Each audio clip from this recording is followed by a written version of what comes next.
Maka rumus menghadapi perempuan, sabar, jangan lawan.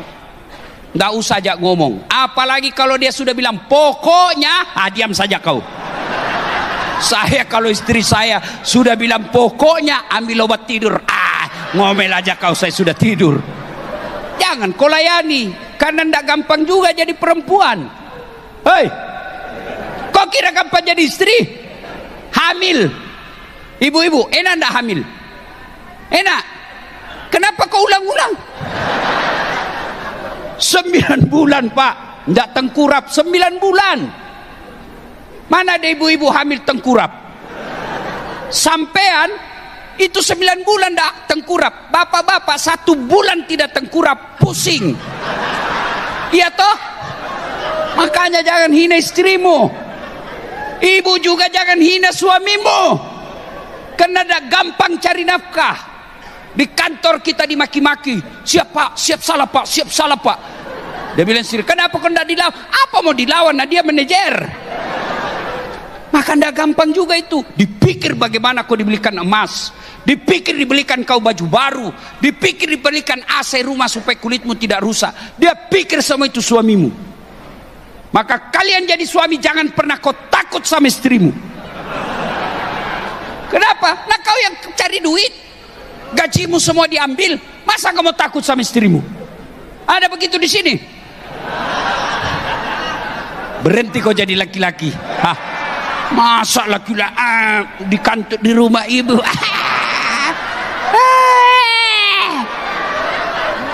Marah dia Ustadz. Kenapa kalau dia marah? Dia pecahkan piring, bantu pecahkan semua. Kenapa? Piring boleh dibeli, harga diri sebagai suami tidak boleh dijanji istri. Takbir.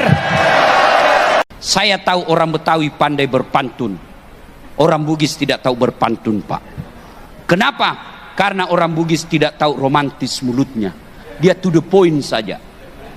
Kalau orang-orang misalnya Melayu, dia lihat anak gadis cantik, dia mau lamar untuk anak. Aku lihat ada bunga di taman, bunga itu sudah siap untuk dipetik. Kalau orang Bugis tidak, sudah besar anakmu ya, saya lamar untuk anak saya ini, sudah cocok ini. Itu orang Bugis pak. Makanya badiknya di depan, tidak ada di sini.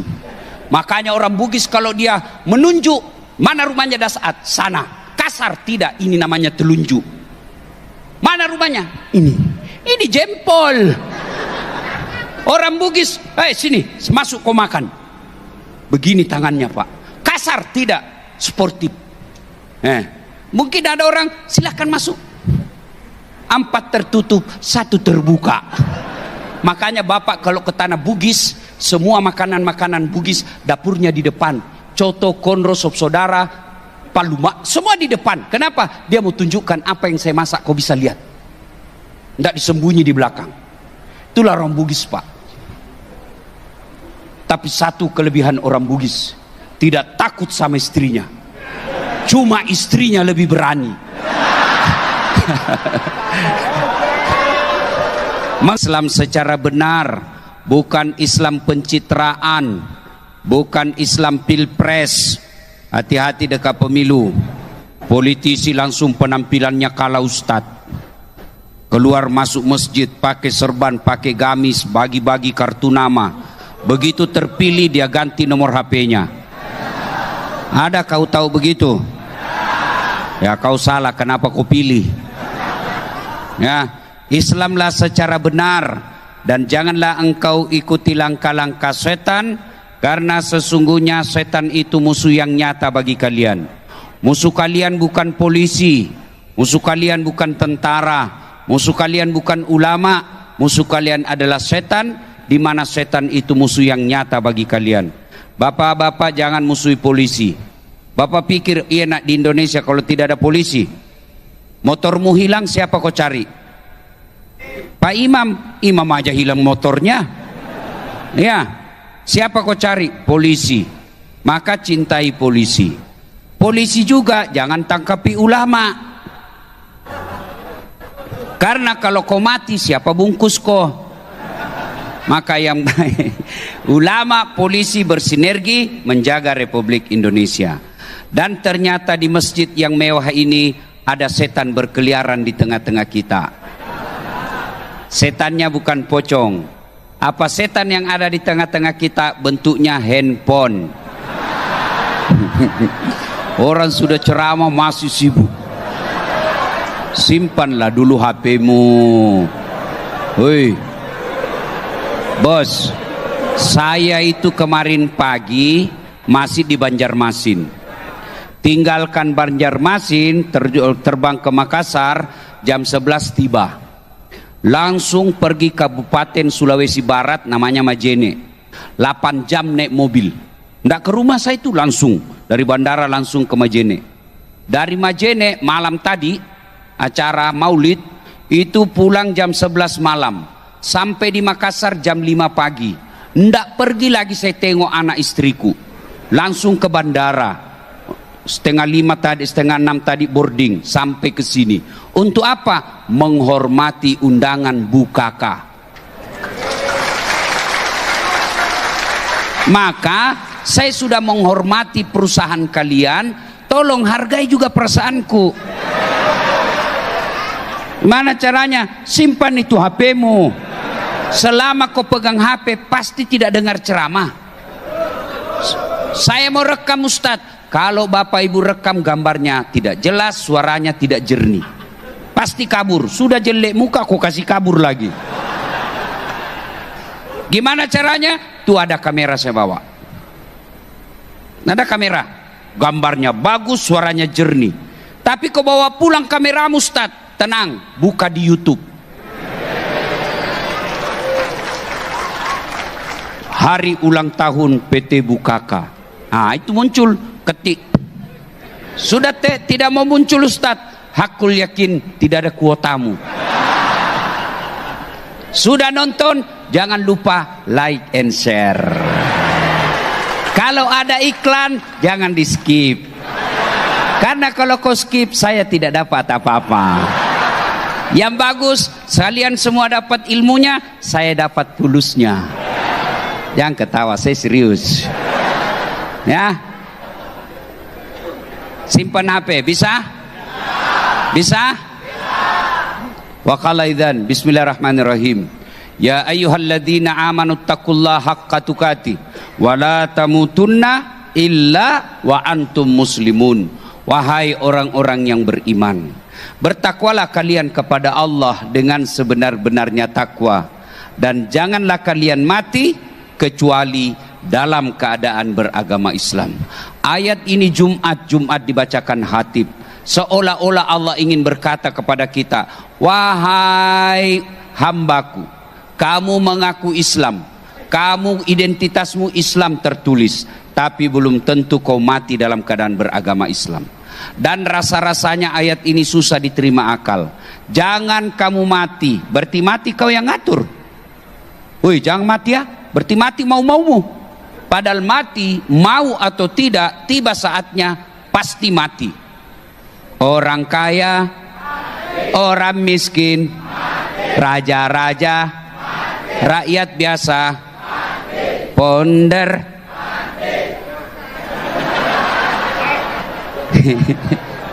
orang kaya, orang miskin, raja-raja, rakyat biasa, Ustadz, senang betul.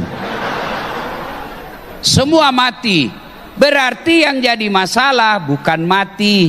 Yang jadi masalah bagaimana kondisimu menghadapi kematian. Karena itu menentukan keislamanmu. Insya Allah kita tidak akan mati dalam keadaan judi. Insya Allah kita tidak akan mati dalam keadaan berzina. Insya Allah kita tidak akan mati dalam keadaan sakau. Yang bisa membuat kita mati kafir, hubbi aklil haram, suka mengkonsumsi barang-barang haram. Satu di antaranya menerima uang serangan fajar ketika pemilu yang akan datang. Betul-betul baru kau pelakunya. Hei, saudaraku, jangan peras calegmu, jangan peras calon pemimpinmu. Calon pemimpin dan caleg jangan juga kau sogok rakyatmu. Ya, hei, kau tidak akan kaya dengan menerima 300 sampai 500 ribu, dan kau tidak akan miskin dengan menolak serangan fajar itu. Tapi yang pasti apa yang kamu coblos menentukan masa depan perusahaanmu. Kalau perusahaanmu tidak disenang sama pimpinan, hancur kau dicarikan masalah. Maka jangan salah pilih. Jangan kau pilih karena satu kampung, sama-sama orang Jawa, jangan.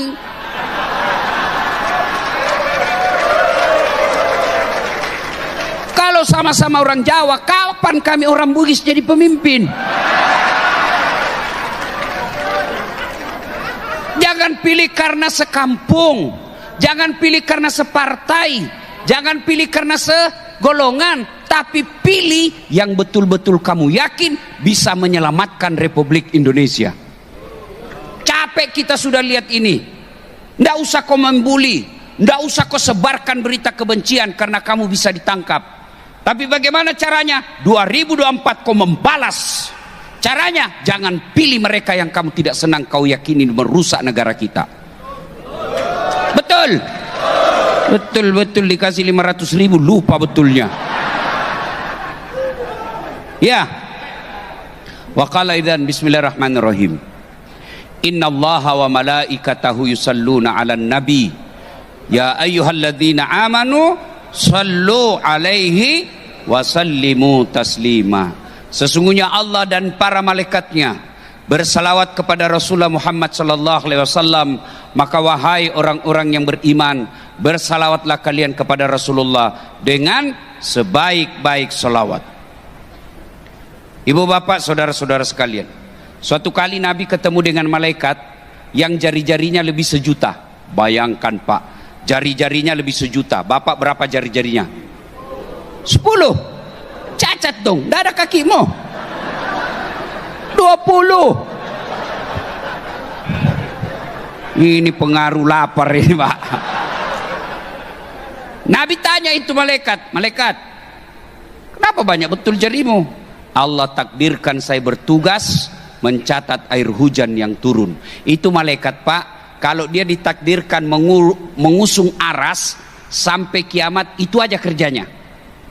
Kalau ditugaskan mencabut nyawa, itu aja kerjanya. Dicari mana-mana ini lagi yang panen, yang sudah muka-muka sakaratil maut. Ya kan? Kalau ditugaskan ngurus hujan, hujan aja dia urus. Ini semua mau diurus. Ngerti? Sudah selesai, mau lagi diurus yang lain. Aduh. Fokus.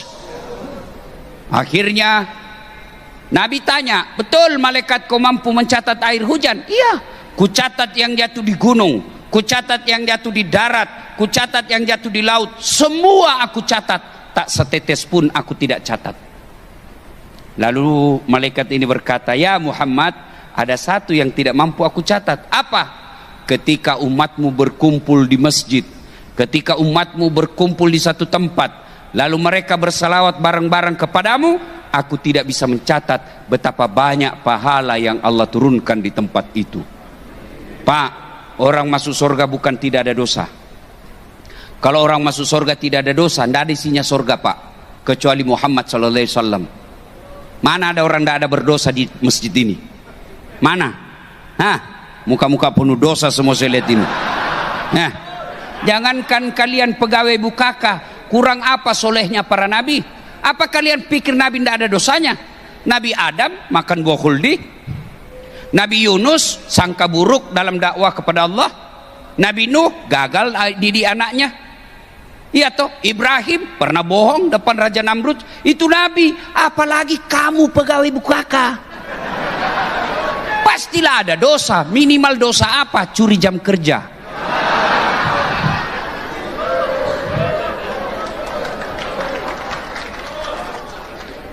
Maka yang membuat orang masuk surga, ditimbang kebaikannya, timbang keburukannya, kanan baik, kiri buruk, timbang punya timbang, ternyata kebaikannya jauh lebih berat daripada dosanya. Maka diponislah dia, diberikan keputusan MK, Mahkamah Kekuasaan Allah. Jangan sangka buruk. Kau ngerti lah maksudnya, karena bahaya kalau salah pecah orangnya. Masuklah dia ke dalam sorga, ditimbang kebaikannya. Maka saudaraku, kalau kau yakin banyak dosamu, imbangi dengan memperbanyak kebaikan. Supaya apa? Ditimbang nanti kelakuanmu, ternyata lebih berat kebaikanmu daripada dosamu, meskipun selisih 0,1%. Dan diputus negara bukan. Siapa yang putus? Bukan Mahkamah Konstitusi. Siapa yang putus? Allah Subhanahu wa Ta'ala, dan yakin tidak akan memikirkan keluarga. Mahkamah Allah tidak akan ada itu. Ya, jangan kau pikir bisa kau sogok. Nah, ya. Akhirnya saudara, saya mengajak kepada kita semua kumpul seperti ini, salawatlah. Kenapa? Pahalanya lebih banyak daripada air hujan. Maka saya mau ajak bersalawat. Bisa? Kita dengar dulu, kita tanding dengan emak-emak dengan bapak-bapak. Bisa? Nah, bapak-bapak diam, kita dengar dulu emak-emak. Ya, emak-emak ini ras terkuat di bumi. Allah sudah kasih alis yang baik, dia ubahnya lagi pak. Untuk ras terkuat dia. Weser kanan belok kiri. Diprotes, kenapa kau belok kiri, nak kau weser kanan? Dia bilang, kenapa lihat weserku? Mestinya kau lihat setir saya dong. Mana bisa kita lihat setirmu? Inilah ibu-ibu. Ayo bu, kita selawat dulu bu. Salatullah. Keras bu. Ala toha rasul. Salatullah salamullah ala yasin. 9,5. Nah ini bapak-bapak, ayo jangan mempermalukan jenis kelamin kita bos ya. Salatullah, masya Allah, ala toha rasul. Salatullah ala yasin. Masya Allah, nilainya 9,7. Oke, kau diam semua, kita dengar ini para direksi. Nah, kau diam. Diam. Jangan salah-salah. Ini kan bos, ya kan? Ya. Salatullah ala toha. Salatullah ala yasin. Masya Allah, nilainya 9,9. Iya pak, tinggi nilainya pak. Kenapa? Beliau yang undang saya, beliau yang kasih honor. Kalau nilainya rendah juga honor saya pak. Oh, bicara soal honor pak, saya punya pengalaman pahit. Saya dikasih amplop, senang sudah saya pak. Naik mobil saya tarik itu dari kantong amplop saya. Ternyata salah kasih panitianya pak. Susunan acara dia kasih saya pak. Allahu Akbar. Mudah-mudahan di sini tidak salah pak ya.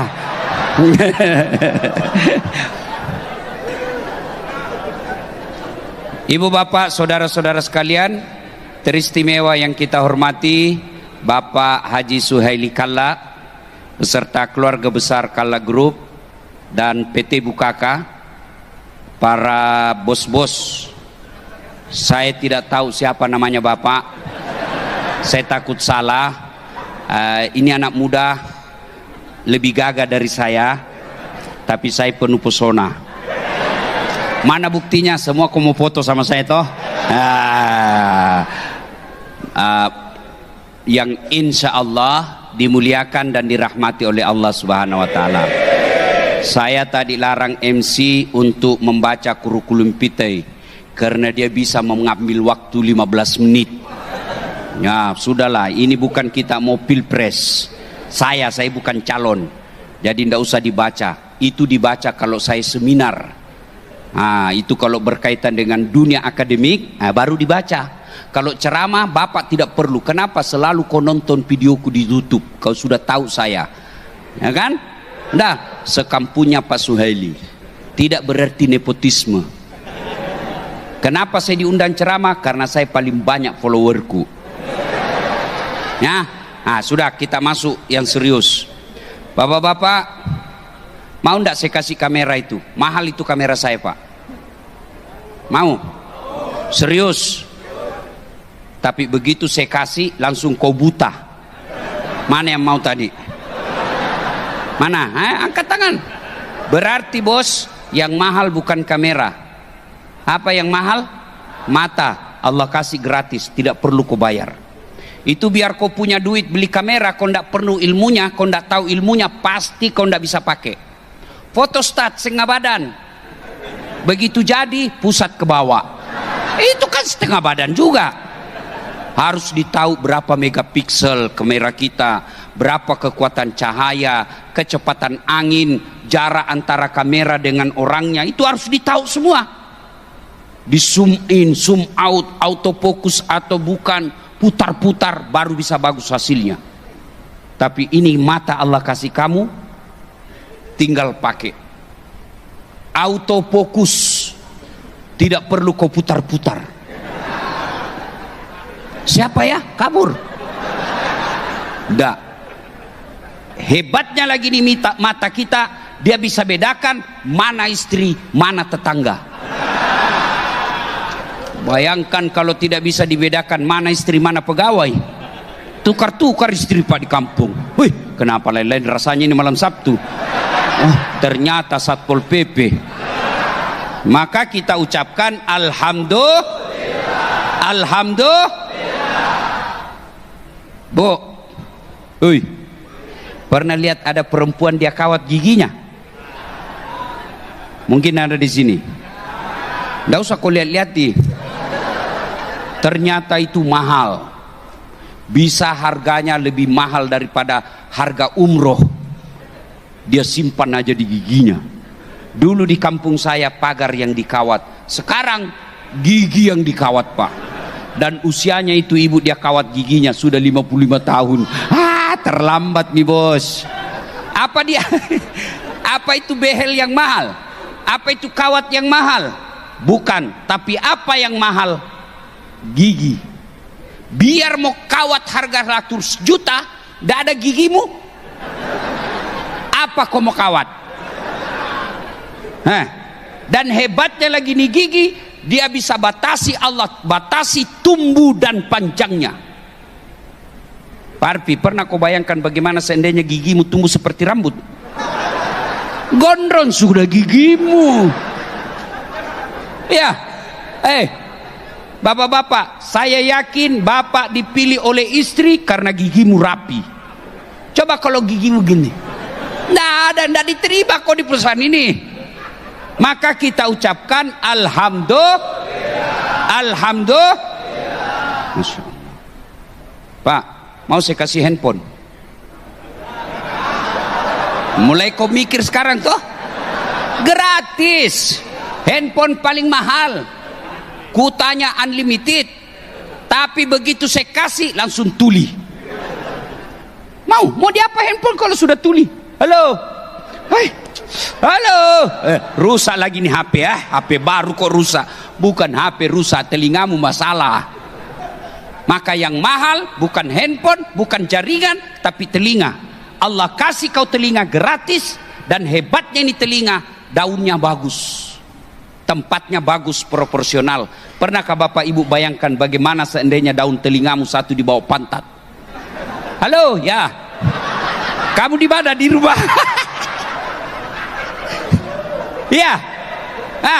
Makanya kita ucapkan Alhamdulillah.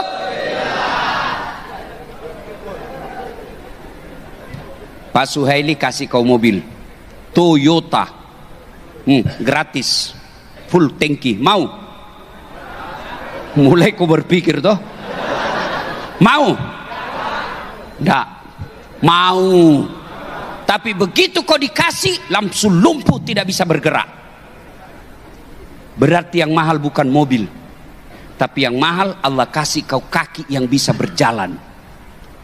Anda tahu Ronaldo, Anda tahu Lionel Messi, itu gajinya Pak 1 menit kau sampai pensiun di Bukaka belum bisa capai. 1 menit. Tapi apakah Lionel Messi dan Ronaldo yang jago? Tidak. Biar dia cerdas jadi pelatih, tapi kalau Allah tidak kasih lutut yang bengkok, demi Allah tidak bisa main bola.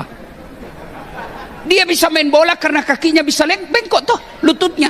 Coba kalau tidak bisa bengkok, mana bisa main bola?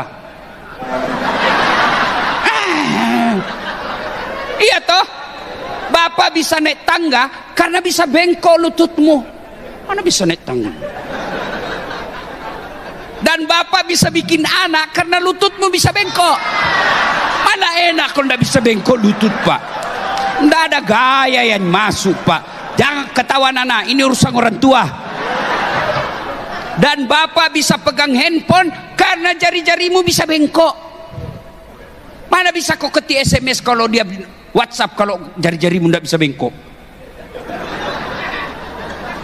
Maka kita ucapkan Alhamdulillah. Baru saya buka pendaftaran driver di kantor saya. Masya Allah, puluhan yang daftar. Dan rata-rata sarjana. Mana ada sarjana mau jadi sopir, pak?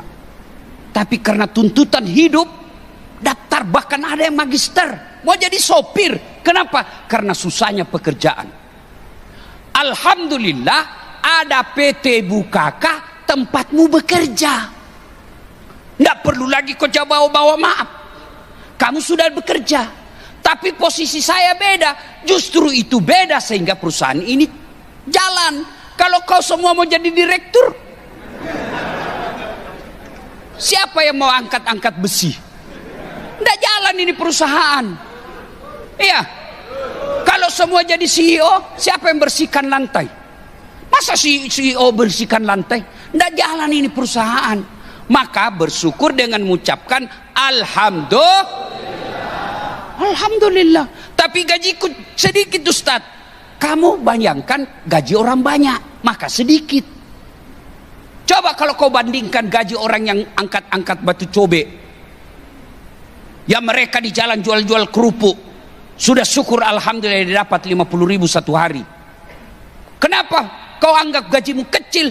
Karena kamu bandingkan yang tinggi. Pasti kau kalah. Jangan bandingkan gajinya sama Pak Suhaili. Kenapa? Beliau yang bikin di perusahaan. Masa lebih banyak gajimu? Yang benar aja. Iya. Hei. Maka ucapkan Alhamdulillah. Begitu caranya supaya cantik istrimu kau lihat. Jangan bandingkan artis. Pasti jelek istrimu. Bandingkan juga yang tetanggamu itu yang beda-beda tipis. Pasti kau bersyukur. Tapi istriku jelek, disitulah adilnya Allah. Karena kalau cantik istrimu, dia malu jalan sama kamu. Kenapa? Karena kau jelek. Maka hidup ini yang penting Alhamdulillah. Pertanyaan besarnya, sebagai pegawai Bukaka, kalian sudah bekerja sehingga bisa menghidupi anak istrimu, meskipun seleramu belum sesuai dengan apa yang perusahaan kasih. Yang kedua, kenapa gajimu sedikit? Karena ingin mengakomodir orang banyak bekerja. Bapak misalnya bersahabat, mohon maaf pak ya, mohon maaf, ini bapak berdua sahabatan, mohon maaf, berdua sahabat 24 jam hampir selalu sama ya, cuma karena rahim berbeda sehingga tidak saudara. Lalu bapak ini minta, Ustadz naikkan gajiku. Saya bilang, saya naikkan gajimu 200.000, tapi saya ambil dari saudaramu ini, mau ndak? Mau ndak? Pasti beliau katakan, ndak, lebih baik saya sekarang begini. Begitu. Kenapa gajimu sedikit? Kenapa? Karena kalian banyak yang mau diurus. Coba kalau cuma 10, sedikit diurus. Maka kenapa sedikit gaji? Karena mau mengakomodir orang banyak. Kenapa sedikit? Karena kita lagi masalah. Negara bukan cuma Bukaka yang punya masalah, semua kita punya masalah. Maka masalah bukan ditangisi, tapi dengan cara syukuri masalah itu. Setelah itu kamu bangkit. Ya. Bagaimana cara bersyukurnya? Satu, pelihara ini perusahaan. Cara memeliharanya paling ringkas, paling gampang, uhuwah, persaudaraan. Yang merusak persaudaraan, kalau ada di kantor ini merasa lebih hebat dari yang lain. Dirut tidak boleh menganggap enteng cleaning service. Kenapa? Kamu bisa bekerja dengan tenang karena rapi dan bersih ruanganmu. Siapa yang punya urusan membersihkan ruanganmu? Tidak mungkin CEO. Tidak mungkin. Siapa? Bagiannya cleaning service, sehingga kamu bekerja tenang, tidak ada bau-bau di dalam kamarmu. Itu.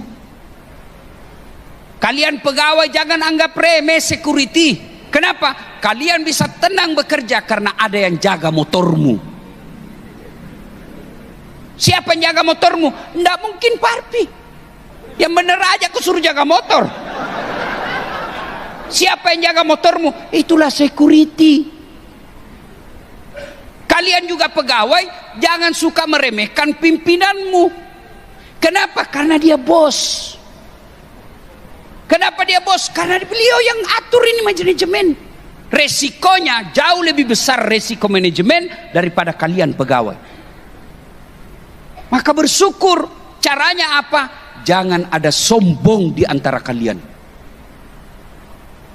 Nih, bos-bos ini jangan anggap remeh ini. Nah, kau juga jangan maki-maki nih. Karena kalau kau maki-maki, PHK bos. Enak itu kalau kita saling menghormati. Enak itu saling memuliakan. Kurang apa mulianya Rasulullah? Kurang apa jahatnya itu kafir Quraisy, Abu Lahab, Abu Jahal? Apakah Nabi kau pernah dengar sejarahnya menghina Abu Jahal? Tidak pernah. Maka saudara, paling enak di perusahaan ini, jangan ada sombong, meremehkan orang, melecehkan orang. Dak, orang makin kaya, makin cakep, makin tinggi jabatannya, makin populer, tapi dia hormati orang-orang yang ada di bawahnya. Orang makin cinta sama dia.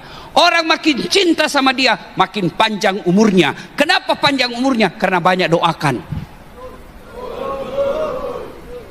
Tapi manajer suka marah-marah. Ya sabar kok bos.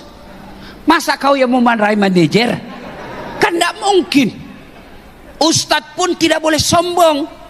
Saya bisa begini bukan karena hebat, tapi karena apa? Karena ada yang nonton. Mana bisa saya ceramah di sini? Anggaplah saya ceramah berapi-api 2,5 jam saya ceramah, Pak. Tidak ada penonton. Lewat Parpi. Sudah lama itu sakit itu Pak Ustadz.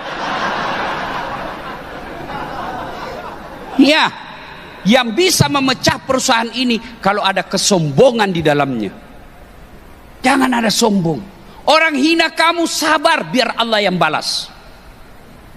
Belajar deh sejarahnya Nabi. Nabi dipasangi perangkap di depannya. Lewat Nabi, Nabi tidak jatuh. Abu Lahab bingung, kenapa bisa? Dia yang lewat di atas itu jatuh. Begitu jatuh, Nabi tolongnya lagi. Itulah yang disebut akhlak. Puncak dari semua ilmu adalah akhlak. Maka akhlak yang mulia itu rendah hati, bukan rendah diri. Rendah diri tidak bagus, tidak percaya diri. Tapi apa? Rendah hati. Sudah cakep, terkenal, kaya, pintar, akhlak mulia, oh rendah hati lagi. Ini sudah jelek, pengangguran, bau keteknya, kuat makan, tidak terkenal, sombong lagi. Apa yang kamu sombongkan? Hah? Maka jaga perusahaan ini dengan cara apa? Jangan ada sombong. Kala Group, termasuk Bukaka, salah satu bisnis pertama awal-awalnya mobil. Bapak baru tahu mobil Toyota merek jenis Kijang itu Pak Yusuf Kalla kasih nama Kijang. Tiada duanya, ya toh? Tapi itu Kijang bisa berjalan dengan baik kalau mereka kompak, Perusahaan Bukaka bisa berjalan dengan baik kalau semua elemen dalam perusahaan ini kompak. Kapan ada merasa lebih jago dari yang lain, maka pasti itu mobil mogok. Bensin berkata, saya lebih hebat dari semua yang ada di mobil ini. Nggak jalan ini mobil kalau bukan saya bensin. Tersinggung rem. Dia bilang, kau kira kau cuma kau yang jago bensin? Kamu mau naik ini mobil, jalan laju nggak ada remnya. Tersinggung juga ban. Kau bisa jalan mobil dengan tenang karena ada ban. Coba kau tidak ada ban, mana bisa jalan? Jalan tapi didorong. Kamu yang dibawa, mobilmu yang jalan. Maka perusahaan Bukaka bisa berjalan dengan baik kalau kita harmoni, kompak, bersatu. 2. Penyebab hancurnya perusahaan, terlalu banyak tukang gibah, gosip. Penyakitnya ini.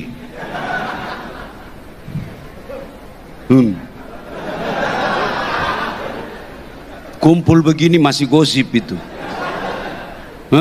Dia enggak gosip tapi mukanya dong, baru masuk temannya kantor.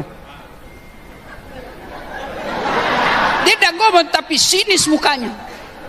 Temannya pakai baju baru. Apa? Apa?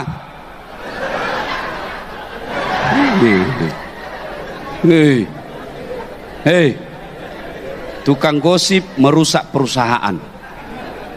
Kalau ada yang cerdas, dia gosipin terus, dia bully terus. Akhirnya yang cerdas tidak tahan digosipin, tidak tahan dibully, dia keluar. Begitu keluar, macet perusahaanmu. Berhenti gosip. Ya, nih, saya aja dia gosip. Begitu dilihat saya tadi turun dari mobil, itu juga mobil bajunya yang di YouTube. Astagfirullah.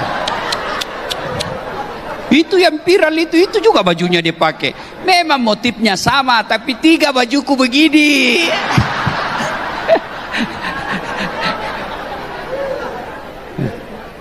Hei, 3 yang merusak perusahaan kita.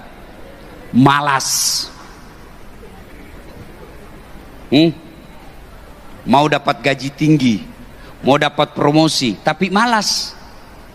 Sampai kantor main game aja kerjanya di komputer.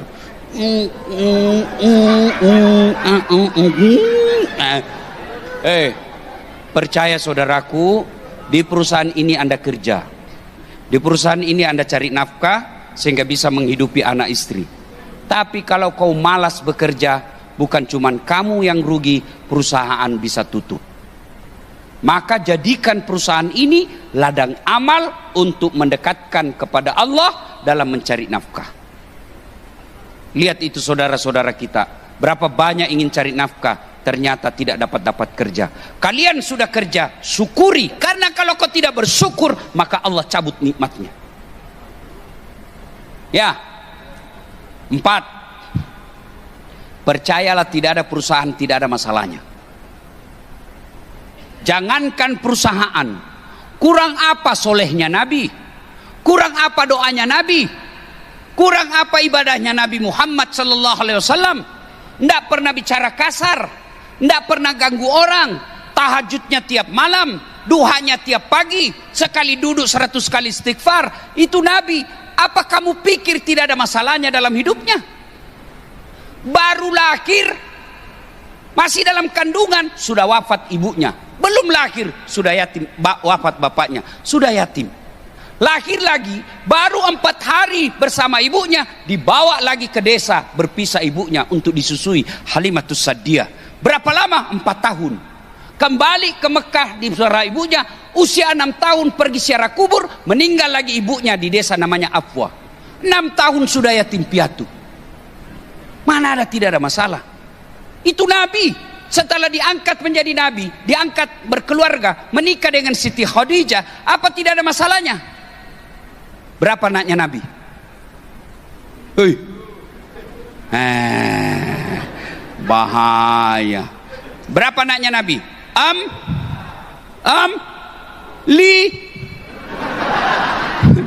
beleng-beleng. Siapa anak pertamanya Nabi? Siapa? Nggak ada yang tahu. Siapa anaknya Jokowi? Hah? Hah? Coba, padahal itu tidak ada pengaruhnya di akhirat kelak nanti. Yang memberi syafaat siapa? Muhammad sallallahu alaihi wasallam. Tapi apa kecewanya Nabi? Betapa kecewanya Nabi melihat umatnya tidak tahu siapa anak pertamanya, berapa anaknya. Maka kalian yang punya anak, sejarah Nabi ceritakan kepada anakmu, supaya dia besar dia tahu sejarah Nabi. Kalian tidak tahu sejarah Nabi karena ibu bapakmu tidak pernah cerita soal Nabi. Saya dari kecil anak saya sudah perkenalkan, anak-anak Nabi ada 7 orang, baru kau tahu 7. 3 laki-laki, 4 perempuan. Pertama Qasim, Abdullah, Ibrahim, Zainab, Ruqayyah, Ummu Kalsum, Fatimah. Baru kau tahu 4 laki-laki, 3 laki-laki, 4 perempuan. Baru kau tahu pertama Qasim. Itu lagu kasih kenal. Tidak usah lagu-lagu, tidak ada gunanya. Cikampek, Tasikmalaya, aku capek-capek gara-gara dia. Beleng-beleng. Apa gunanya itu Cikampek? Jangan ketawa, saya serius ini. Nah, semua punya masalah. Ini nih depan saya termasuk masalah juga. Apa masalahnya? Takut sama istri. Apa masalahnya? Mengelola kalian semua. Ini kamu pikir tidak ada masalahnya ini penceramah? Banyak masalah saya, Pak. Apa masalah saya? Banyak janda-janda curhat. Meninggal suamiku, Ustaz. Saya kasih doa, lama-lama Ustaz, mau kau Ustaz menjadi imam dalam hidupku. Masya Allah.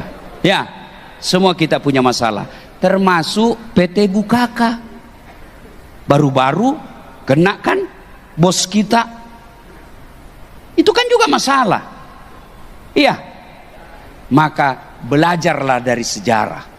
Tidak ada nabi dan rasul yang dilepas dari masalah, apalagi kita. Caranya, jangan pernah putus asa. Jangan pernah sangka buruk. Sudah belajar kok tidak diangkat dirut, sudah belajar kok tidak diangkat kepala bagian. Allah tahu kalau kau di situ masalahmu makin besar. Saya daftar fakultas kedokteran tamat SMA. Demi Allah 3 kali saya daftar, Pak. Saya sholat tengah malam 40 malam berturut-turut. Saya tahajud, saya berdoa, saya nasar puasa. Begitu pengumuman tidak ada nama saya, Pak. Teman saya lulus jadi dokter, padahal tidak lebih cerdas dari saya. Dia sekarang tugas di Kepulauan Aru. Saya lulus jadi ustadz, dia jadi dokter. Mau lebaran saya telepon, pulang ke lebaran? Enggak, mahal tiket. Oh, dalam hati saya, untung saya tidak jadi dokter. Enggak pernah saya pusing soal tiket, Pak. Siapa yang belikan saya tiket ke sini, Pak? Bukaka. Bisnis kelas lagi, Pak. Meskipun orang tahu kau gaya di bisnis, tapi kau dibelikan Ustaz. Alhamdulillah. Hebatnya lagi, pergi tidak bawa uang, pulang. Itu, Pak. Jadi jangan kau sangka buruk. Kau tadi di sini posisimu bagus, tiba-tiba dipindahkan. Kenapa? Masalah. Kenapa kau dipindahkan? Kalau kau tidak dipindahkan, makin besar masalah di kantor ini. Bukan cuma kamu rugi, tapi 3.000 orang bisa jadi masalah semua. Maka jangan pernah sangka buruk. Ibu-ibu jangan sangka buruk sama suamimu. Hei, WhatsApp tidak jawab, pasti ada lagi ceweknya nih. Tidak, dia lagi pup. Telepon lagi tidak dijawab, oh berarti dia lagi sholat duha. Telepon sore tidak dijawab, berarti dia lupa HP-nya. Sangka baik, tenang perasaan. Tiba-tiba masuk WhatsApp temanmu, saya lihat suamimu bonceng cewek, cantik betul. Alhamdulillah, berarti suamiku lagi nge-grab. Itu namanya sangka baik. sangka baik. Begitu ada masalah, sangka baik. Insya Allah pasti ada yang terbaik di situ. Waman yusri yusra, bersama dengan kesusahan, bukan dibalik. Kalau dibalik itu susah dulu baru dikasih. Ini tidak, bersamaan. Arti dari waman yusri yusra, bersamaan dengan kesusahan ada kemudahan. Susahnya satu, kemudahannya tak terhingga. Pasti. Yusuf alaihissalam di penjara. Apa doa Yusuf? Ya Allah, saya lebih senang dalam penjara di sini. Yang penting engkau ridha kepadaku daripada saya di luar tapi engkau murka kepadaku. Tenang perasaan. Orang hina kita, orang sangka buruk, dia hina kita, dia cerita jelek, dia bersangka buruk sama kita. Alhamdulillah. Kenapa? Dosa kita dia ambil. Begitu konsep agama. Kau cerita kejelekan orang, maka amalmu nanti diambil, dosanya kau ambil. Enak toh? Sangka baik. Kenapa jelek istriku tukang cerewet? Karena Allah tahu kau mampu menghadapinya. Karena tidak mungkin kau dikasih Allah kalau kau tidak mampu. Kenapa suamiku jelek? Allah tahu itulah jodohmu yang pas. Hei, jangan juga setengah mati kau hina suamimu. Bertengkar tiap hari, hamil lagi.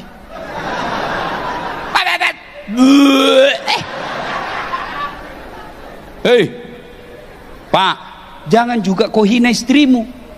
Karena tidak gampang itu jadi istri. Berapa gajimu? 5 juta.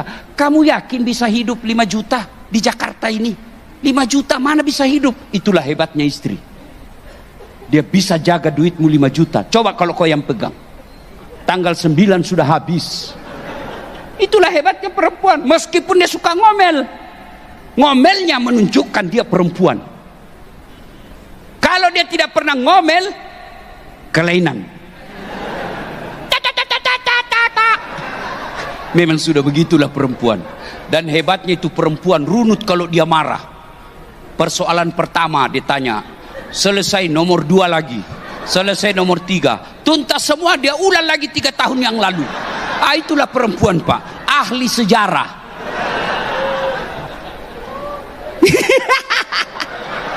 Ketawa karena dia pikir benar ini Ustaz. Maka rumus menghadapi perempuan, sabar, jangan lawan. Nggak usah ajak ngomong. Apalagi kalau dia sudah bilang pokoknya, diam saja kau. Saya kalau istri saya sudah bilang pokoknya, ambil obat tidur. Ngomel aja kau, saya sudah tidur. Jangan kau layani, karena ndak gampang juga jadi perempuan. Hei, kau kira gampang jadi istri? Hamil. Ibu-ibu, enak ndak hamil? Enak. Kenapa kau ulang-ulang? 9 bulan, Pak, ndak tengkurap. 9 bulan. Mana ada ibu-ibu hamil tengkurap? Sampean itu 9 bulan ndak tengkurap. Bapak-bapak 1 bulan tidak tengkurap, pusing. Iya toh? Makanya jangan hina istrimu. Ibu juga jangan hina suamimu. Karena ndak gampang cari nafkah.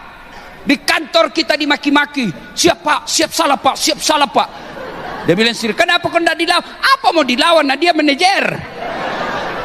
Maka tidak gampang juga itu. Dipikir bagaimana kau dibelikan emas, dipikir dibelikan kau baju baru, dipikir dibelikan AC rumah supaya kulitmu tidak rusak. Dia pikir semua itu suamimu. Maka kalian jadi suami jangan pernah kau takut sama istrimu. Kenapa? Nah kau yang cari duit, gajimu semua diambil, masa kamu takut sama istrimu? Ada begitu di sini? Berhenti kau jadi laki-laki. Masa laki-laki di kantor, di rumah ibu.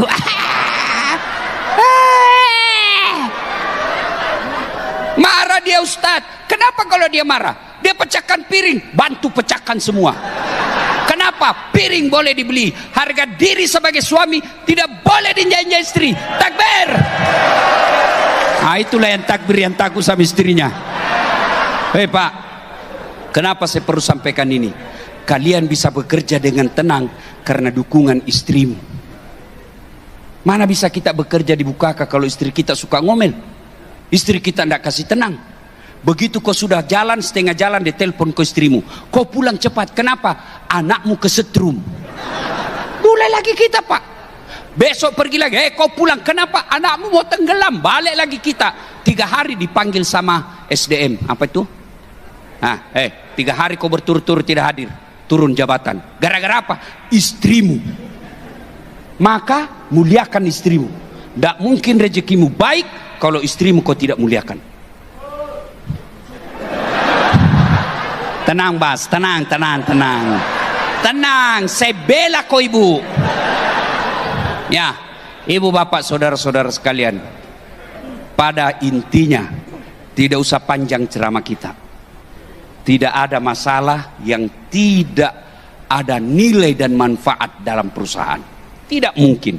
Allah hadirkan masalah dalam perusahaan bukan untuk menghukum kita, tapi memberikan kebangkitan. Dengan cara apa? Kalian harus bangkit, jangan putus asa. Orang putus asa, kata Nabi, bukan orang beriman. Kamu dihina, dilecehkan, tunjukkan kau boleh hina saya, tapi kau tidak bisa injak-injak saya. Maka itulah yang terjadi pada Rasulullah. Dihabisi, di Taif dilempari, dihina, di kampungnya diusir, tapi beliau tidak membalas. Dia tunjukkan saya orang baik. Akhirnya sampai detik ini Allah muliakan Rasulullah. Namanya saja diinjak-injak, semua umatnya akan mengamuk. Betapa mulianya Fir'aun di zamannya. Segala kuasa dia punya, kekayaan dia punya, pangkat jabatan, orang takut lihat matanya itu Fir'aun. Tapi karena dia batil, Allah hinakan sehina-hinanya. Dicatat dalam Quran, haram masuk surga. Dan sehina-hinanya Fir'aun, tidak ada orang senang Fir'aun sampai detik ini.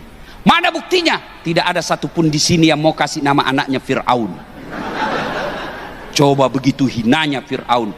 Kau boleh berkuasa, tapi pasti kekuasaanmu ada habisnya. Boleh kau sewenang-wenang, tapi kewenang-wenanganmu pasti ada akhirnya. Yang pasti orang yang baik tidak mungkin Allah sengsarakan hidupnya. Pun kalau ada masalah dalam hidupnya, pasti Allah ingin maqamam mahmuda, saya angkat derajatmu. Demikian, mudah-mudahan ada manfaat. Saya tahu orang Betawi pandai berpantun. Orang Bugis tidak tahu berpantun, Pak. Kenapa? Karena orang Bugis tidak tahu romantis mulutnya. Dia to the point saja. Kalau orang-orang misalnya Melayu, dia lihat anak gadis cantik, dia mau lamar untuk anak. Aku lihat ada bunga di taman. Bunga itu sudah siap untuk dipetik. Kalau orang Bugis tidak, sudah besar anakmu ya? Saya lamar untuk anak saya ini, sudah cocok ini. Itu orang Bugis Pak. Makanya badiknya di depan. Tidak ada di sini. Makanya orang Bugis kalau dia menunjuk, mana rumahnya Dasat? Sana. Kasar tidak, ini namanya telunjuk. Mana rumahnya? Ini jempol. Orang Bugis, sini, masuk kau makan. Begini tangannya Pak. Kasar tidak, sportif. Mungkin ada orang, silahkan masuk. 4 tertutup, 1 terbuka. Makanya Bapak kalau ke tanah Bugis, semua makanan-makanan Bugis dapurnya di depan. Coto, konro, sop saudara, paluma, semua di depan. Kenapa? Dia mau tunjukkan apa yang saya masak, kau bisa lihat. Tidak disembunyi di belakang. Itulah orang Bugis Pak. Tapi satu kelebihan orang Bugis, tidak takut sama istrinya. Cuma istrinya lebih berani. Menghargai bapak-bapak yang suka pantun, saya akan berpantun. Buah pisang, buah jeruk, buah anggur, buah kelapa, itulah buah-buahan. Terima kasih. Usikum wa nafsi bitaqwallah. Assalamualaikum warahmatullahi wabarakatuh.